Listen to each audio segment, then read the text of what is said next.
नमस्कार, हरियाणा विशेष में आपका स्वागत है। मैं हूं आपके साथ सुप्रीत सचदेव। सूरजकुंड का अंतर्राष्ट्रीय शिल्प मेला 19 मार्च से शुरू होकर 4 अप्रैल तक चलेगा। सीएम मनोहर लाल ने जानकारी देते हुए कहा कि इस बार जम्मू कश्मीर पार्टनर स्टेट और उज्बेकिस्तान कंट्री पार्टनर है। उन्होंने बताया कि 20 देशों के कलाकार और शिल्पकार मेले में हिस्सा लेंगे। जो ये सूरजकुंड का हस्तशिल्प मेला है, ये कल नहीं 19 को परसों ये शुरू होने जा रहा है और ये 4 अप्रैल तक चलेगा। क्योंकि कोविड के बाद एक प्रकार से 2 साल के बाद 2 साल बीच में नहीं हुआ, तो अब ये मेला हम शुरू कर रहे हैं। और इसमें इस बार जम्मू कश्मीर जो हमारा केंद्र शासित जो प्रदेश है वो पार्टनर स्टेट है, और ऐसे ही पार्टनर कंट्री के नाते से उज्बेकिस्तान ये हमारा कंट्री पार्टनर रहेगा। 20 देशों के जो लोग हैं, कलाकार हैं, शिल्पकार हैं, वो इसमें भाग लेने के लिए आएंगे, ऐसी संभावना है। ये मेला तो हम जानते हैं कि इसको लगभग 35 वर्ष हो गए लगातार चलते हुए। शिल्पकार और कलाकार अपना अपना हुनर यहाँ के दिखाते हैं। लगातार 15 दिन तक ये चलता है, बल्कि इसमें अब एक दिन बढ़ाया गया है। इसकी जो तिथियां हैं वो जो महीने का फर्स्ट वीकेंड्स के 2 दिन और फिर तीसरे सप्ताह का जो वीकेंड है उस तक अब ये चलता है। तो ऐसे ये कुल मिलाकर 16 दिन का ये हो जाता है। इस बार हमने ये भी विचार किया है केवल एक मेला नहीं बल्कि साल में 2 मेले यहाँ लगाया करेंगे। वो सितंबर अक्टूबर के महीने में भी यहाँ इसी प्रकार का कोई ना कोई आयोजन किया जाए। वो फिर जो डिपार्टमेंट पहले कर रहा है वो करेगा या कोई दूसरा डिपार्टमेंट करेगा, लेकिन एक अच्छा स्थान है, इसका उपयोग वर्ष में 2 बार करें। इस बार हमने ई टिकटिंग का एक सिस्टम इसमें शुरू किया है कि घर बैठे ही अपनी टिकट कटवा सकते हैं, रिजर्व कर सकते हैं। तो ई टिकटिंग के माध्यम से लोगों को सुविधा जो है वो आने जाने की हो जाएगी और लगभग 25 लाख लोग जो हैं इस मेले में सहभाग करते हैं। स्कूलों के बच्चों को इसमें विशेष सुविधा दी जाती है ताकि वो इसका भ्रमण करें। 19 मार्च से सूरजकुंड मेला शुरू होने जा रहा है। हर बार की तरह इस बार भी हरियाणा रोडवेज की बस यात्रियों को लाने और ले जाने का काम करेंगी। मेले के लिए रोडवेज के अधिकारियों ने कुल 12 बसें लगाई हैं, जिनमें 8 साधारण जबकि 4 वॉल्वो बस रहेंगी। हर आधे घंटे में रोडवेज के निर्धारित किए गए बस स्टैंड से यात्रियों को बसें मिलेंगी। रोडवेज के संस्थान प्रबंधक की माने तो बस संचालन के लिए 50 कर्मचारियों को तैनात किया गया है, जो सूरजकुंड मेला स्टैंड, तुगलकाबाद स्टैंड, बड़खल चौक metro station, NIT bus stand और बल्लभगढ़ बस स्टैंड पर तैनात रहेंगे। कर्मचारी दर्शकों को बसों में बिठाने का काम करेंगे। साधारण किराया इन बसों का रखा गया है।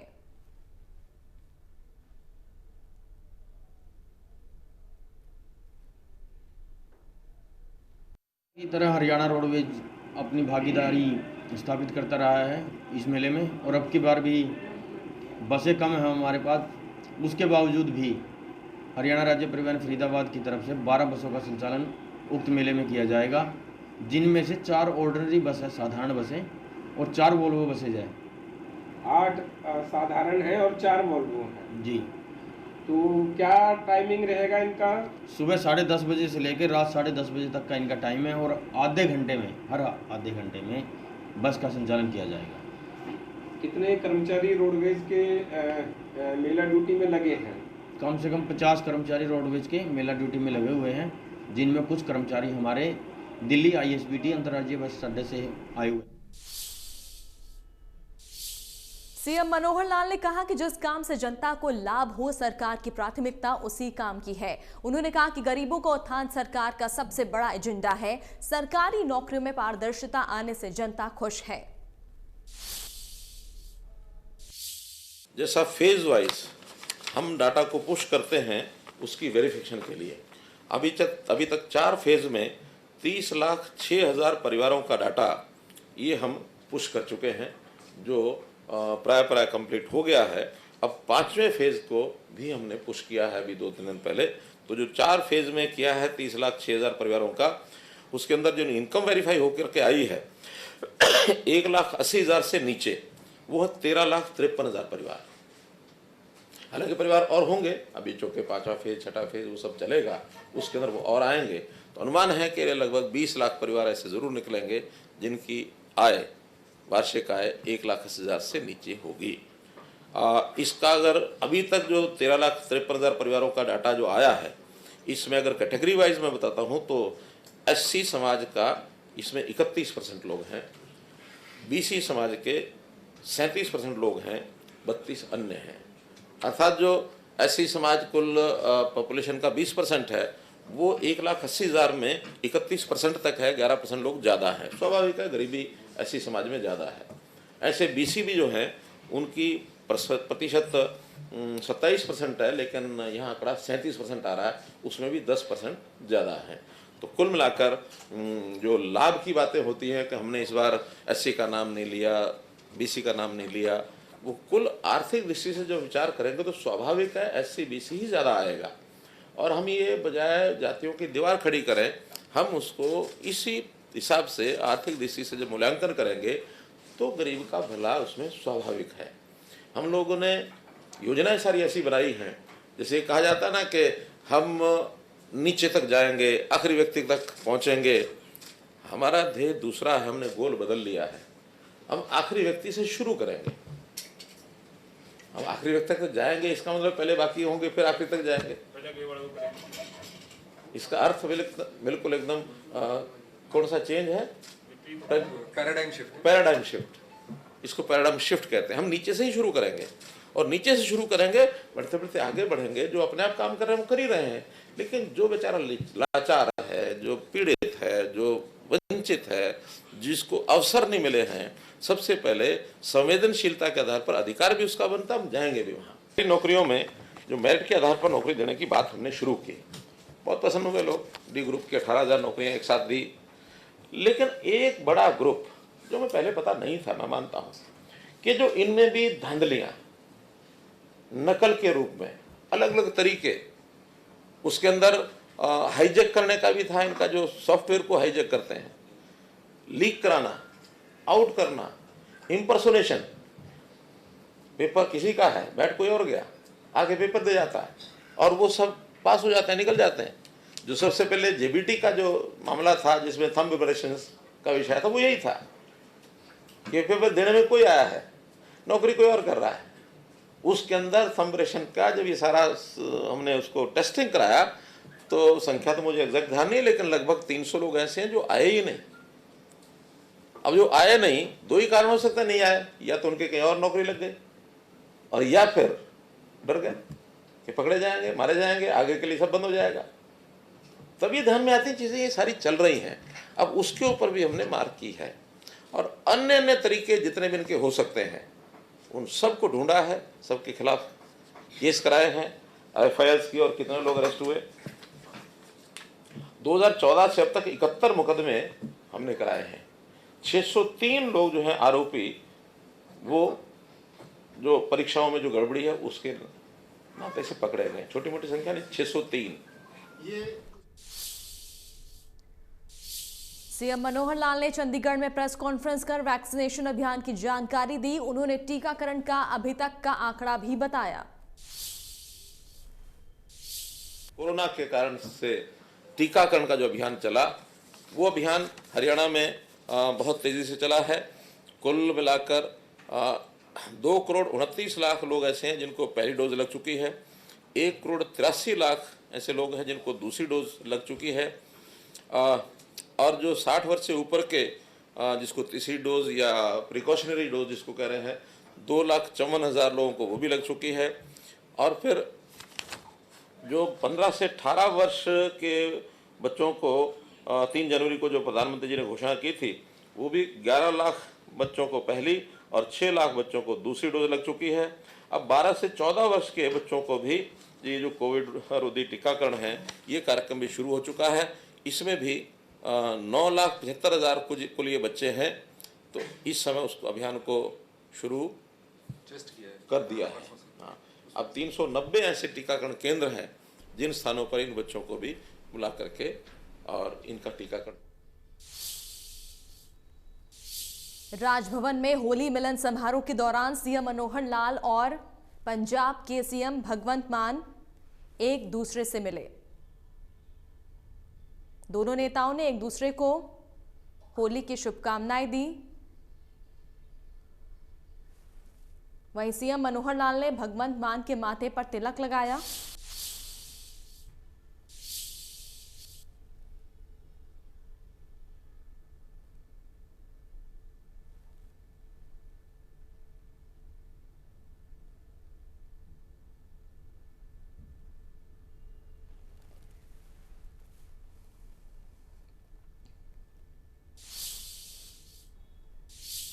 पंजाब के नए मुख्यमंत्री भगवंत मान ने ऐलान किया है कि 23 मार्च को भगत सिंह के शहीदी दिवस पर एंटी करप्शन हेल्पलाइन नंबर जारी किया जाएगा।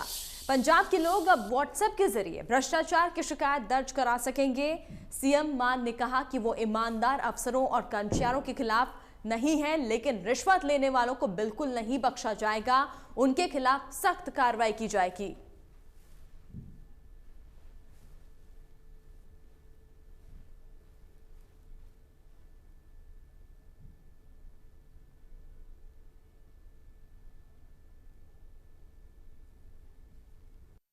मैं आउण वाले कुछ दिनों च पंजाब दे अंदर भी इहो जी हैल्पलाइन शुरू करांगे। 23 मार्च नूं शहीद आज़म भगत सिंह राजगुरू सुखदेव होरां दी बरसी है। उन्हां दे शहीदी दिहाड़े ते मैं एक नंबर हैल्पलाइन दा जारी करूँगा। वो नंबर जिहड़ा है वो मेरा परसनल WhatsApp नंबर होगा। पूरे पंजाब दे विच जेकर कोई तुहाडे तो रिश्वत मंगदा है तो इनकार ना करियो, मना नहीं करना। यदि वीडियो ਜਾਂ आडियो बना के रिकॉर्डिंग जिहड़ी है उस नंबर ते भेज दिओ। मैं तुहानूं गारंटी दिना कि मेरा दफ्तर जिहड़ा है वो इहदी पड़ताल। पंजाब में आम आदमी पार्टी की सरकार बनने के बाद से SYL का मुद्दा भी उठने लगा है। सीएम ने चंडीगढ़ में SYL को लेकर अपनी बात रखी। चिंता है पंजाब में नई सरकार एक मुद्दा सुलझ सकता है। नई सरकार पंजाब में आई है, अब उनके ऊपर दो ही जवाबदारी है, दिल्ली से मांगेंगे, पंजाब से देंगे। देखते हैं क्या करते हैं। जेजेपी के राष्ट्रीय अध्यक्ष अजय चौटाला ने कहा कि हरियाणा की गठबंधन सरकार को बने हुए 2 साल से ज्यादा का समय हो चुका है। हालांकि पिछले 2 सालों में ही देश में कोरोना महामारी फैल गई, जिस वजह से गठबंधन सरकार तेज गति से विकास नहीं करवा सकी। लेकिन अब कोरोना खत्म हो चुका है, अब अगले 3 सालों में तेज गति से विकास करवाएंगे। उन्होंने कहा कि पिछले 1 साल में किसान आंदोलन भी था, जिस वजह से वे विकास नहीं करवा सके और अब हरियाणा के प्रत्येक जिले में विकास करवाएंगे। उन्होंने कहा कि हरियाणा सरकार के इस बजट में भी हर वर्ग के लोगों को ध्यान में रखते हुए बजट बनाया गया है। उन्होंने कहा कि MSP पर किसानों की फसल खरीद रही है।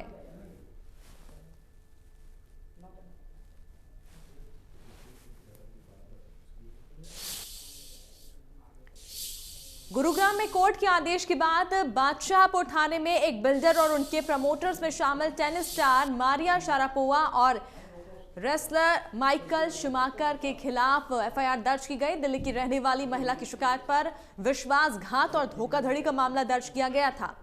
छतरपुर की रहने वाली शेफाली अग्रवाल ने दर्ज कराई गई शिकायत में बताया था कि 2013 में बिल्डर के ब्रोशर में मारिया शारापोवा और माइकल शुमाकर का नाम देखकर उन्होंने सेक्टर 73 के प्रोजेक्ट में इन्वेस्ट किया था। महिला की शिकायत के बाद गुरुग्राम पुलिस ने बिल्डर और प्रमोटर के खिलाफ IPC की धारा 406, 420, 120B के तहत FIR दर्ज कर मामले की जांच शुरू कर दी है। कोर्ट के 156(3) के तहत एक आदेश प्राप्त हुआ था बादशाहपुर थाने में, जिसमें एक बिल्डर और अन्य के खिलाफ हमने केस रजिस्टर किया है एक महिला की शिकायत पे, और उसमें इन्वेस्टिगेशन की जा रही है। इन्वेस्टिगेशन में जैसे फैक्ट्स आएंगे उसके अनुसार कार्रवाई की जाएगी। सोना की अनाज मंडी में सरसों की आवक शुरू हो चुकी है, लेकिन अभी तक कोई सरकारी खरीद शुरू नहीं की गई है और न ही सरकारी खरीद शुरू करने के लिए कोई समय सीमा निर्धारित की गई है। फिलहाल किसान आढ़तियों और निजी व्यापारियों को सरसों की फसल बेच रहे हैं। सोहना अनाज मंडी में अभी तक करीब 25,000 क्विंटल सरसों की आवक हो चुकी है। मार्केट कमेटी के सचिव की माने तो व्यापारियों को बेची जा रही सरसों का दाम 5,500 रुपए से लेकर 6800 रुपए प्रति क्विंटल तक दिया जा रहा है, जबकि सरकार की ओर से किसानों की सरसों की फसल को खरीदने के लिए 5,000 प्रति क्विंटल का भाव निश्चित किया गया है।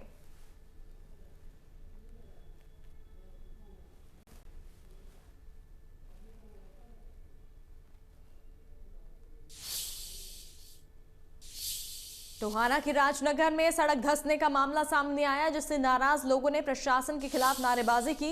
हालांकि गनीमत रही कि कोई हादसा नहीं हुआ। लोगों का कहना है कि गड्ढे में बुजुर्ग गिर गया था, जो कि सुरक्षित बाहर निकाल लिया गया।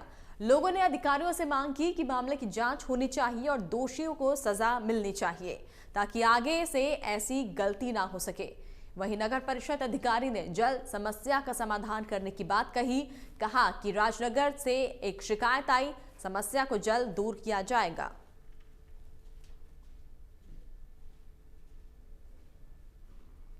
ये है सर, यहाँ पे ना सड़क है जो मीनाना रोड की इसके अपने राजनगर की और FCI और हैप्पड है जी, जो इसके बीच में को रास्ता बना हुआ है जी, जो अपने राजनगर को लगता है जी, वार्ड नंबर 1 को भी और 2 को भी, सभी को लगता है जी ये रास्ता।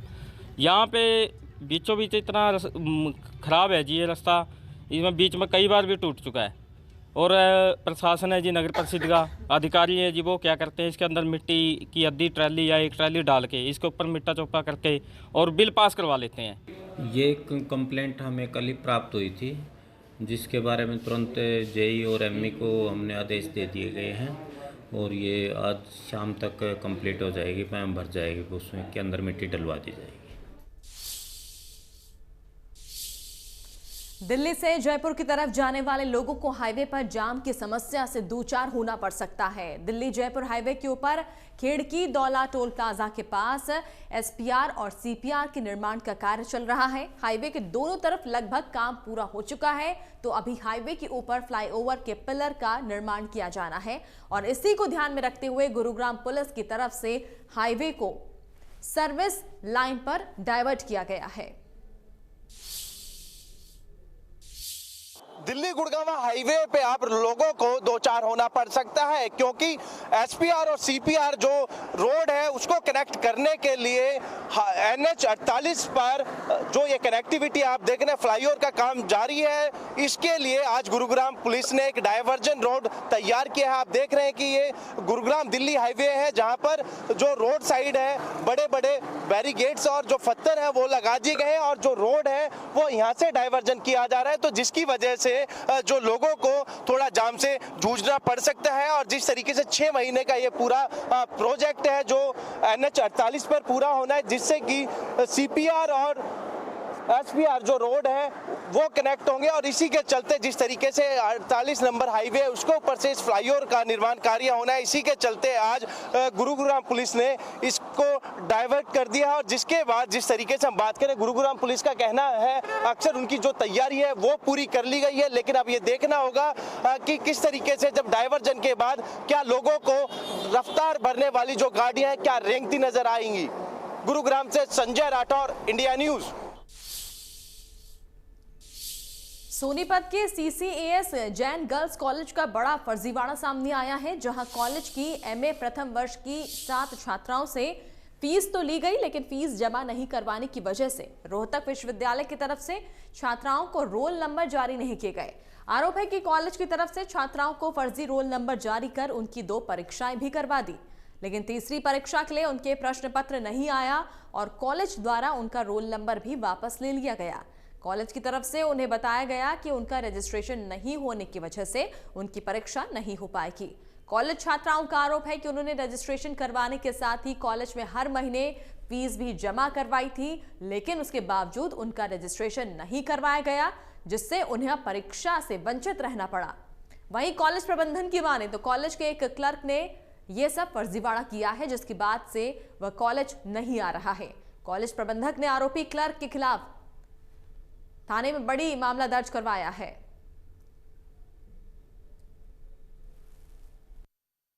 इसमें कोई दो राय नहीं है, गलती हमारी सबकी है।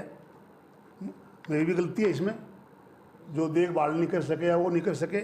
जो कोई भी वर्कर, कोई भी कर्मचारी गलती करता है तो सब हमारे ऊपर आती है। ये हमारे से गलती हुई है और उस गलती को, बच्चों का साल खराब ना हो, दिन रात हम लगे हुए हैं और कोशिश करेंगे कि मर्सी चांस लेके इन बच्चों का पेपर दिलवाया जाए ताकि इनका भविष्य बच्चों का खराब ना हो। और हम तो दिन रात परेशान हैं जब से मुझे पता लगा। जैसे ही हमें पता लगा, हमने उसके बावजूद भी, सब्जेक्ट चेंज होने के बावजूद भी हमने एग्री किया कि हम लोग मेहनत करके और अपने एग्ज़ाम्स को देंगे। हम एग्ज़ाम स्टार्ट करें। लास्ट हमारे फर्स्ट 2 एग्ज़ाम जो स्टार्ट हुए तो हमें 3 तारीख को ही रोल नंबर इशू करवाए गए और 3 तारीख को के रोल नंबर के बाद हम जब 4 तारीख को एग्ज़ाम देने आए, हमारे 4 तारीख का और 7 तारीख का एग्ज़ाम हो गया था। 9 तारीख का जब हमारा एग्ज़ाम था, उस दिन हमारे साथ ये हुआ कि हम 1 घंटा वेट करते रहे और हमारे एग्ज़ाम नहीं हुआ। 1 घंटे के बाद हमें बोला गया कि तुम लोग वेट करो, जैसे तुम्हारा एग्ज़ाम आएगा हम है ना बता देंगे, कुछ प्रॉब्लम आई है। उसके बाद 14 तारीख को हमारा एग्ज़ाम था और उस दिन हमें पता लगा कि हमारा तो एडमिशन ही नहीं हुआ। DHE के पोर्टल पे हमारा नाम रजिस्टर नहीं है या फिर हमारा एडमिशन कंप्लीट वहाँ पे नहीं है, हमारी प्रोसेस का एडमिशन की हुई नहीं। दून के राजकीय कन्या वरिष्ठ माध्यमिक स्कूल में छात्राओं की तो कमी नहीं है, लेकिन उनके बैठने के लिए क्लासरूम ही नहीं है। स्कूल में सिर्फ 8 कमरे हैं। उन्हीं कमरों में principal room, mid day meal, science lab, computer room है। बाकी 4 कमरों में 1100 छात्राएं पढ़ाई करती हैं। टीचर का कहना है कि स्कूल में 4 कमरों में छात्राएं पढ़ाई करती हैं, बाकी छात्राओं को बरामदे या फिर खुले आसमान के नीचे पढ़ाया जाता है। कई बार अधिकारियों को समस्या को लेकर रिपोर्ट भेजी जा चुकी है, लेकिन अभी तक क्लासरूम की संख्या नहीं बढ़ाई गई, जिसकी वजह से छात्राओं को परेशानी का सामना करना पड़ रहा है।